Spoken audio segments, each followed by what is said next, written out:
Assalamualaikum warahmatullahi wabarakatuh. Itu nggak di-record ya? Para sahabat Quran sekalian, kita akan mengkaji surat An-Nahl ayat 72.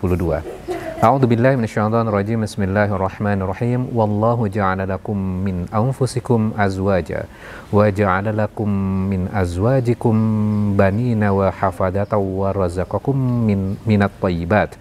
Afabil batili yu'minuna wa bi ni'matillahi hum yakfurun. Allah menjadikan bagi kamu istri-istri dari jenis kamu sendiri dan menjadikan bagimu dari istri-istri kamu itu anak-anak dan cucu. Hafadatan itu juga diterjemahkan juga keluarga besarnya, keluarga besar dari pasangan kita, yaitu istri kita. Maka dan memberimu rezeki dari yang baik-baik. Maka mengapakah mereka beriman kepada yang batil dan mengingkari nikmat Allah? Nah, yang menarik adalah mengapa mereka beriman kepada yang batil? Padahal di bagian awal tadi tidak disebutkan syirik kepada Allah atau perbuatan yang buruk gitu ya. Di dalam awal ayat itu dijelaskan tentang Allah mengkaruniakan pasangan untuk kita. Mengkaruniakan anak dari pasangan kita itu, mengkaruniakan cucu dan termasuk keluarga besarnya juga. Kemudian mengapa mereka beriman kepada yang batil dan mengingkari nikmat? Maksudnya apa ini? Nah, gampangnya gini sederhananya. Kalau misalnya handphone yang kita punya ya, kita akan bahagia ketika kita membeli handphone ini. Kenapa? Karena sesuai ekspektasi kita. Namun ketika berbicara kaitannya dengan pasangan, kemudian kaitannya dengan anak, ya, apakah 100% sesuai dengan keinginan kita? Tentu jawabannya tidak. Pasti ada yang tidak sesuai dengan keinginan kita. Ada keburukan yang kita bisa lihat dari pasangan kita, dari anak kita, termasuk juga keluarga besar dari pasangan kita.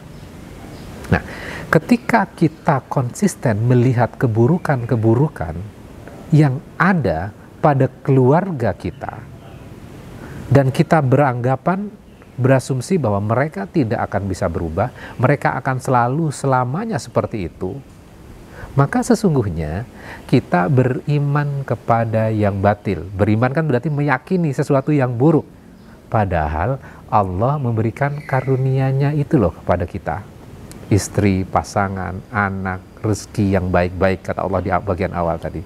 Artinya pemberian Allah itu sesungguhnya baik, namun kita berasumsi, berpikiran bahwa ada keburukan dari yang Allah berikan itu. Maka Allah mengatakan mereka beriman kepada yang batil. Dan akhirnya apa? Akhirnya kita tidak bisa mensyukuri nikmat.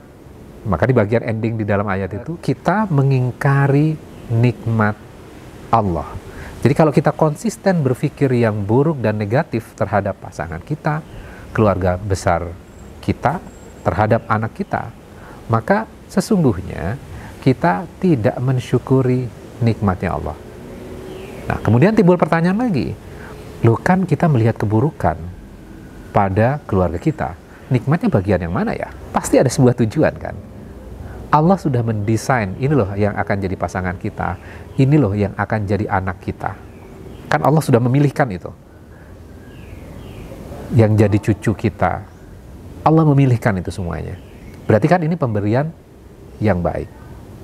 Nah, ketika kita melihat keburukannya, maka kita akan berpikir kira-kira nikmat yang mana. Nah, ini kan menarik untuk kita pelajari. Artinya, ketika kita melihat itu semuanya, maka sesungguhnya nikmatnya adalah kita harusnya bisa memperbaiki itu. Sehingga apa? Kita bisa meningkatkan kapasitas diri kita menjadi pribadi yang baik kan. Jadi keburukan di dalam keluarga kita adalah tugas kita untuk memperbaikinya. Dan itu adalah nikmat yang Allah berikan pada diri kita. Bukankah kita itu bisa matang, bisa dewasa, bisa mature, bisa mendapatkan pahala ketika kita melakukan kebaikan? Bisa memperbaiki sesuatu yang kurang baik menjadi sesuatu yang lebih baik lagi. Mudah-mudahan hal ini memberikan sebuah inspirasi dan membenarkan mindset kita ketika kita melihat pasangan kita, anak kita, melihat cucu, melihat keluarga besarnya. Jadi jangan hanya fokus dan konsisten, ada batil insight gitu ya, di dalam pemikiran kita, di dalam hati kita terhadap mereka, sehingga kita tidak mampu melihat kebaikan atau melihat potensi perubahan yang mereka bisa lakukan dengan andil diri kita. Mudah-mudahan ini bermanfaat buat kita semuanya. Wassalamualaikum warahmatullahi wabarakatuh.